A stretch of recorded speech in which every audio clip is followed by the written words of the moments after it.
Hello everyone, I am Yas Agrawal and welcome to my channel. If you feel economics is difficult, it is very overwhelming or confusing, then this video is for you. I know this feeling. There are concepts to understand, graphs to remember, numericals to practice, and there are many resources and you do not know how to begin. So don't worry, this video will solve all of your problems like the teachers with whom you can study, the place where you can practice strategies, how I scored very good marks in my economics exam, both board and CUT. In board I have scored 98 marks and in CUT I have scored 250 out of 250 marks. That was 100 percentile. So without wasting any more time, let us begin. And I know after watching this video, economics will feel a lot less intimidating to you. तो इसी के साथ हम लोग अपना video start करते हैं. आप लोग लाइक एंड सब्सक्राइब करना भूल मत जाइएगा. So let us begin. So in this video, I will cover the teachers with whom you can study, the resource where you can practice, the strategy that I have followed and you can follow too, and lastly PYQs and the place where you can practice. तो जैसा कि आप लोग screen में नाम देख सकते हो, तो ये चारों टीचर्स के बारे में हम लोग डिस्कस करेंगे. तो love Kaushik sir. So love Kaushik sir को हम पर्सनली फॉलो किए थे इन माई CBSE बोर्ड. हम किसी सर को ऐसे फॉलो लाइन बाय लाइन नहीं किए थे, हम सेल्फ स्टडी ही करते थे और बुक से पढ़ते थे. लेकिन CUT बोर्ड में लव कौशिक सर मेरे बहुत काम आए थे. माइक्रो इकोनॉमिक्स यही हमको पढ़ाए थे और हमको बहुत समझ में भी आया था और बहुत अच्छे से प्रैक्टिस भी कराए थे. सो अगर हम प्रेफर करें तो हम तो लव कौशिक सर को करेंगे क्योंकि हमको लव कौशिक सर बढ़िया लगते हैं. सो अब हम बाकी सरों में जाते हैं. तो अब हम लोग आते हैं अपने 3 न्यू टीचर्स में. Sunil Panda sir, Rajat Arora sir and CA Parag Gupta sir. तो ये तीनों सरों से हम इकोनॉमिक्स खुद नहीं पढ़े थे, लेकिन हम इन तीनों का बहुत नाम सुने थे. सो सुनील पांडा सर बहुत बढ़िया सर है और मेरे टाइम में हम बताते जब हम 12th दे रहे थे तब सब मेजॉरिटी बच्चे मेरे क्लास के और भी बाकी जगह से इनका ही वीडियो देखते थे. सुनील पांडा सर बहुत चले थे मेरे एग्ज़ाम टाइम्स में. देन रजत अरोड़ा सर, जब हम 11 में थे तो 12th में जो सीनियर्स थे मेरे, वो रजत अरोड़ा सर का बहुत नाम लेते थे. बोलते थे कि if you want to watch someone then you can watch Rajat Arora sir in economics. So Rajat Arora sir का भी बहुत नाम है but I have not watch him because जैसा कि हम बोले I was having a better alternative जो थे लव कौशिक सर. हम बेटर तो नहीं बोलेंगे लेकिन मेरा टेस्ट और उनका टेस्ट मैच कर जा रहा था और हमको बढ़िया लग रहे थे. तो तुम लोग अपने टेस्ट के अकॉर्डिंग कोई भी सर को चूज़ कर सकते हो एंड हम तो लव कौशिक सर का नाम दे ही दिया. एंड तीसरे है CA परागुप्ता सर. इनको भी हम वॉच नहीं किए थे लेकिन मेरे कुछ दोस्त लोग इनको देखे थे तो और उनको बढ़िया मार्क्स इको आया, 90+3 सबको आया. जो मेरे दोस्त थे उन सबको 90+ आया है और वो इन तीनों सर को फॉलो किए थे.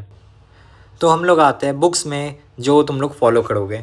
तो 2 मेन बुक्स जो फॉलो की जाती है इकोनॉमिक्स के लिए वो है जाननोरी and Sandeep Garg. So which book I have followed? So I have followed Sandeep Garg for both my macroeconomics and for my Indian economy. You can choose any book. You can follow any book. Both books are very good and if you will buy any book then you have a very high chance of scoring 100 marks in economics. तो दोनों ही book बहुत बढ़िया और तुम लोग अपने हिसाब से देख लेना. सो वीडियो को पॉज करके हर एक यूनिट और उसका मार्क्स तुम लोग देख सकते हो. चलो तो स्ट्रैटेजी अब कवर करते हैं कि सब यूनिट को तुम लोग कैसे कवर करोगे. तो 5 यूनिट हम लोग के मैक्रो इकोनॉमिक्स में है और ये वीडियो में I will only cover macro economics and in next video I will cover Indian economy. So पहले मैक्रो इकोनॉमिक्स कवर करते हैं. तो unit 1 is one of the most important unit. ये 10 मार्क्स का रहता है, इसमें न्यूमेरिकल ज़्यादा आता है. तो अगर तुम लोग संदीप गर्ग के अकॉर्डिंग तुम लोग का यूनिट 1 4 चैप्टर में डिवाइडेड था. सो पहला 3 चैप्टर बस तुम्हारा बेस बनाएगा एंड 4th चैप्टर में तुम्हारा क्वेश्चंस रहेगा, न्यूमेरिकल्स रहेंगे. तो तुमको 4th चैप्टर बहुत बढ़िया से प्रैक्टिस करना है और मास्टरी करनी है. सो हम तो बोलेंगे जितना होता है प्रैक्टिस करो चैप्टर 4 क्योंकि एक न्यूमेरिकल बहुत सारे पेपर में आता है. सो हम तो बोलेंगे जितना प्रैक्टिस कर सकते हो करो. न्यूमेरिकल गलत कर दोगे तो टीचर बहुत मार्क्स काट सकता है. सो ट्राई करना न्यूमेरिकल सही हो जाए. ऐसे बहुत आसान न्यूमेरिकल आता है एग्जाम में. देन अब यूनिट 2 में आते हैं money and banking. So money and banking आसान चैप्टर है, 6 मार्क्स का रहता है. थोड़ा ध्यान दे देना मनी क्रिएशन में और बैंकिंग से क्रेडिट क्रिएशन में और बढ़िया मार्क्स आ जाएगा। सो थर्ड यूनिट में आता है। थर्ड यूनिट हम लोग का एग्रीगेट डिमांड एंड सप्लाई है। तो इस यूनिट को भी तुम लोग थोड़ा ध्यान से पढ़ना। ये वाला थोड़ा कॉम्प्लिकेटेड है, थोड़ा हार्ड है। इसमें बहुत बच्चे x anti and x post में कंफ्यूज हो जाते हैं, तो कंफ्यूज मत हो ना। मेरा एक नंबर एग्जाम में सीबीएसई बोर्ड में इसके कारण कटा था, जिसको फिर हम सीख लिए थे बाद में। सीयूटी में हमको 250 आ गया था। सो तुम लोग ध्यान रखना, यूनिट 3 तुम लोग का मोस्ट इंपॉर्टेंट यूनिट है, और इसको तुम लोग दिमाग में बैठा लेना कि हम लोग को बहुत ध्यान से पढ़ना है इसको। और थोड़ा कन्फ्यूजिंग होगा, लव कौशिक सर का वीडियो देख लेना, समझ में आ जाएगा।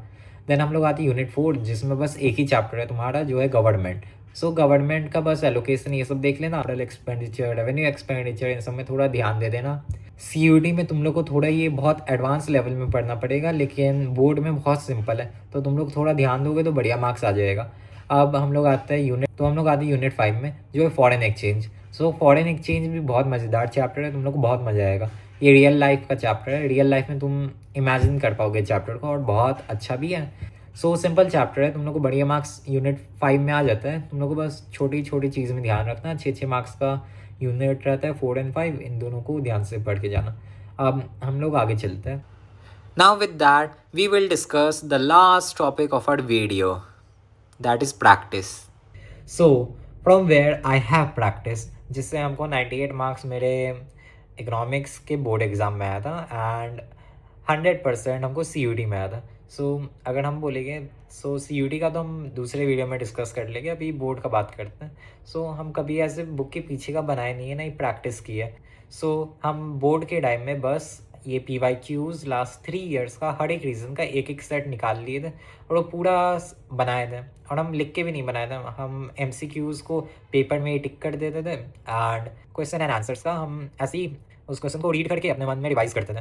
सो हम उतना लिख के इकोनॉमिक्स प्रैक्टिस की नहीं, लेकिन तुम लोग अपने हिसाब से, अपने लेवल के हिसाब से सोच सकते हो कि हमको लिख के याद करना है, and as your choice. So practice के लिए PYQ बेस्ट है। PYQs के बाद और कुछ करने का ज़रूरत होता नहीं है, लेकिन अगर तुम लोग को थोड़ा और प्रैक्टिस करना है, तुम लोग को ऐसा फील हो रहा है कि PYQs बनाने के बाद तुम लोग को सेटिस्फैक्शन नहीं मिल रहा है कि हमको बढ़िया मार्क्स आ जाएगा, so you can go with Oswal mock paper.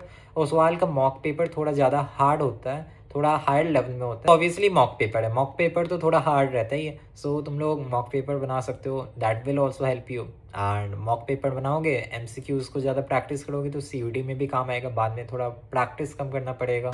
सो आप लोग ये वीडियो को लाइक एंड सब्सक्राइब कर दीजिएगा, और अगले वीडियो में एडिटिंग और बढ़िया होगी।